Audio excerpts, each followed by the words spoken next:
Welcome to my next video on my Colorado joint line layout. Today is going to be a how-to video. This one's going to be on installing a fascia board.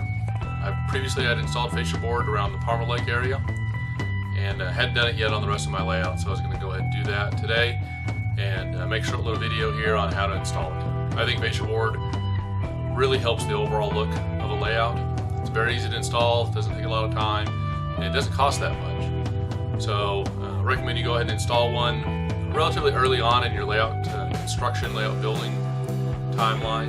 It gives you a good place to put throttle pockets or car card system holders and other things, and makes your layout, the overall appearance of it, look really good. So with that, let's go ahead and get started. We'll look at the materials you need, and then I'll show you a couple of things I learned and put mine up, so that maybe you can not make some of the mistakes I did initially and go forward from there. Alright, here we go. So here's the supplies I used. For the fascia board itself, I used 1/8 inch masonite. Had it cut into 8 foot by 1 foot strips. You can use 6 inches or 9 inches or any other height you want. One thing that you may not think of right away is if you do it the way I did it, you're going to need some types of legs, some temporary supports for the fascia board as you're installing it. Lots of clamps, screws, some patching plaster, and then some paint. You can write a paint. And here's one of the things I really like about using masonite or another brand of hardboard for the fascia boards is that you can get these really nice flowing curves, like this S curve that's in front of Palmer Lake.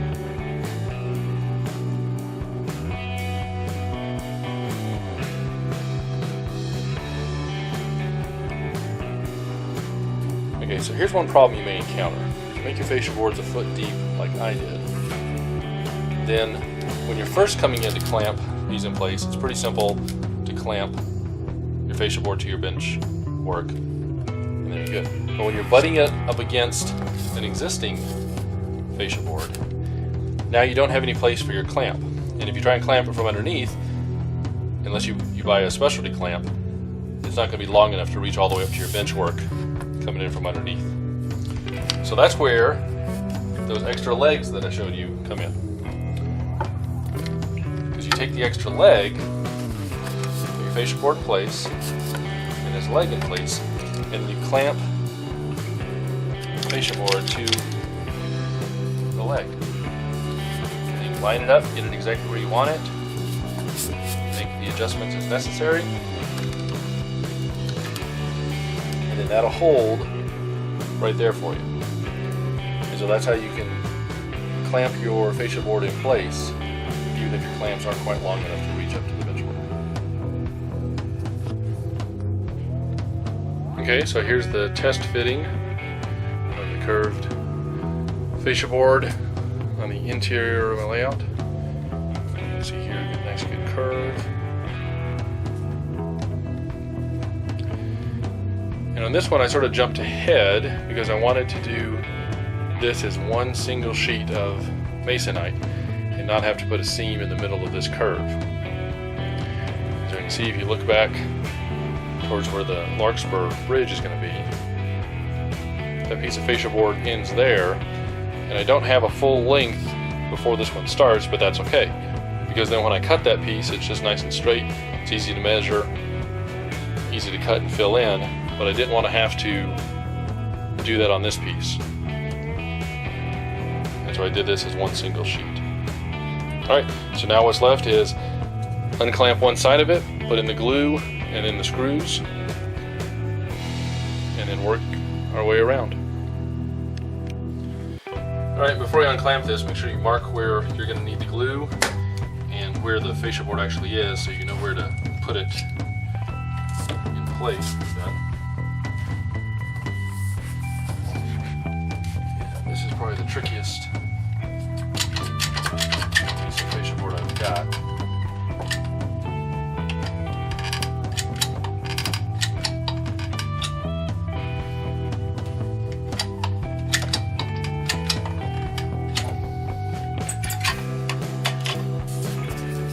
Just grab these bones of the spreader.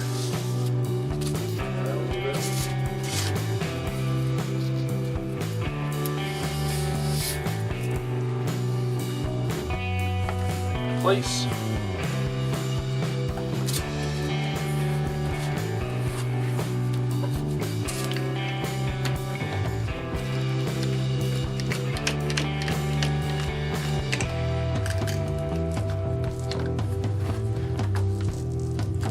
Just did exactly right.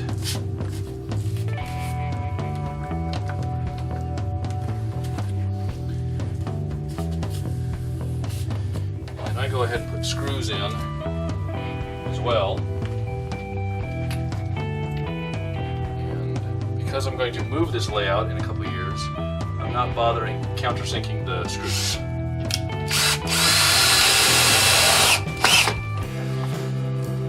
If this was going to be a permanent layout, I would go ahead and drill holes ahead of time and countersink the screws. And then you could, like that, you could plaster right over that, and it would just completely disappear. You wouldn't even know it was there.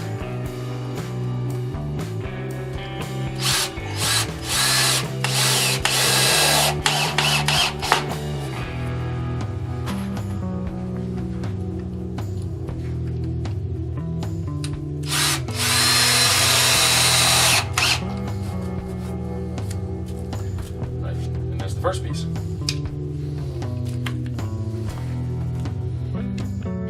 Okay, here it is once it's in place.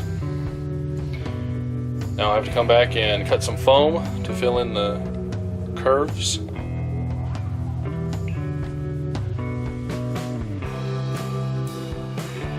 That should be pretty easy. And then we'll have to cut a piece to fill in that gap right there. But that should be pretty easy. Now we have to fill in this gap here. Just got some scrap styrofoam back when I built the layout.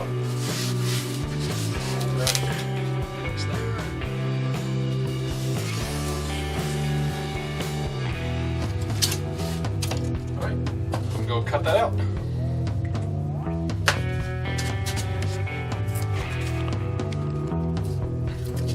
Okay, see, this is going to fit down like that.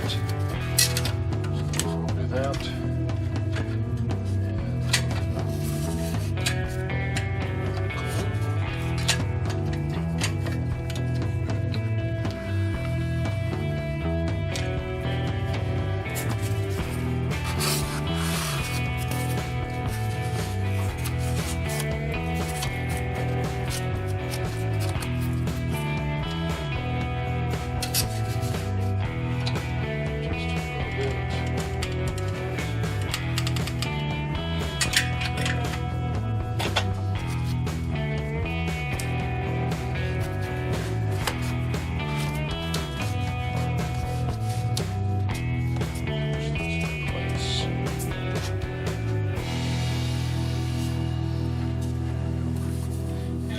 To get it too far down or whatever, you can just push it back up from underneath.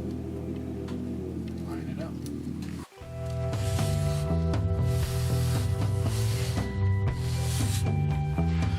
So we'll let that dry, and then we'll come back in these couple gaps like this. We'll just spackle those in, and it'll be nice and smooth. And then we'll do the same thing for the other gap over here. Earlier where we skipped ahead for this section, I had measured, cut this piece, that going right there.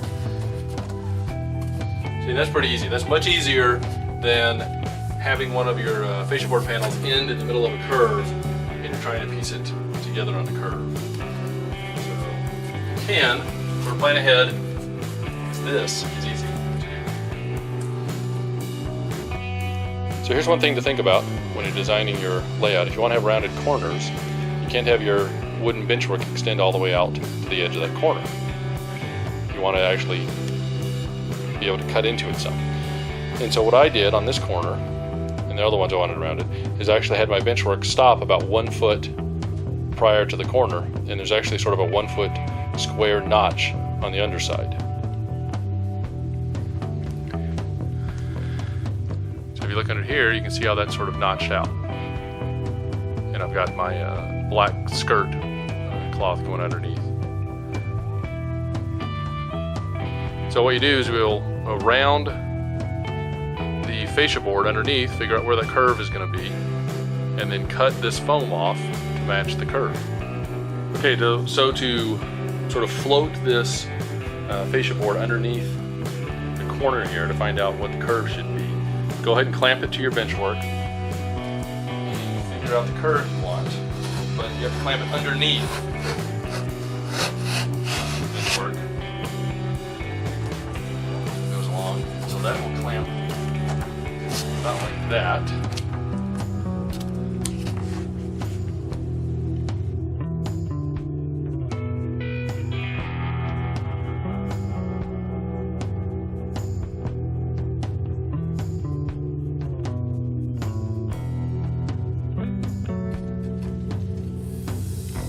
Cut this off. First I'm going to have to take a slice off here just so I can reach back and get to where that curve is. I'll cut the curve off. And I'll cut a little bit extra.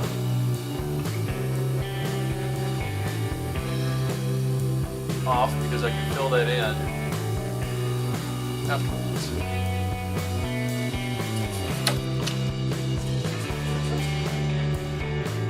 Alright, so with that cut, now we'll go ahead and clamp this back in place.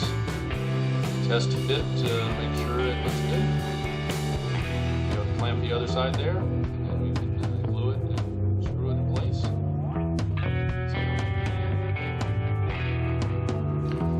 Okay, so all the fascia board is in place.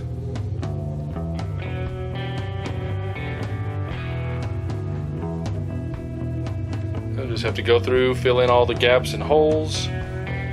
See one there, right there, it's not finished yet. And then once those are all in place, then it just has to be painted and it's all set.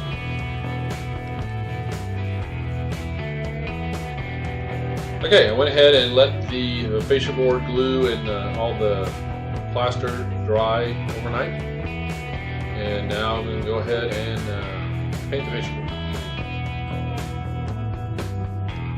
A couple things to note when you're painting. The first is the color. I'm using a flat black. You can use any color you like. I personally like fascia board colors that are dark and that really are not all that noticeable. I don't want people to notice my fascia board. I want them to be looking at the layout. And so anything that's sort of a subtle color or dark color, I think works pretty good. One thing to be aware of if you're going to use hardboard, masonite for your fascia board is that it's very slick. It actually does not take paint very well.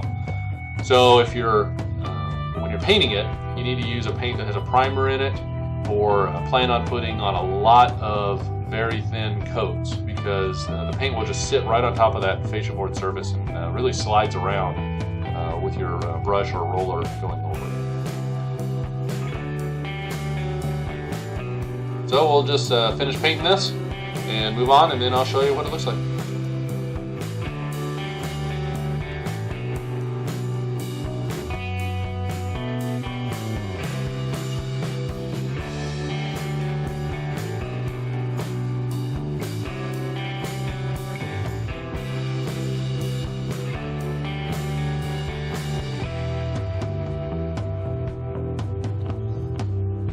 And that's the finished fascia board project.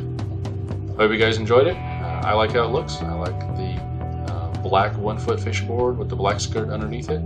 I think it helps give the layout a overall finished appearance, even though most of the layout is not finished.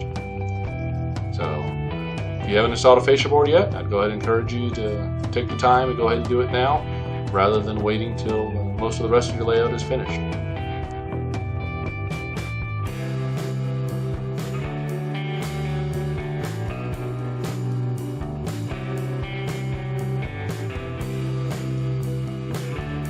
Alright guys, that's all for this time. As always, thanks for watching. Keep running your trains, keep enjoying them, and we'll see you at the next update.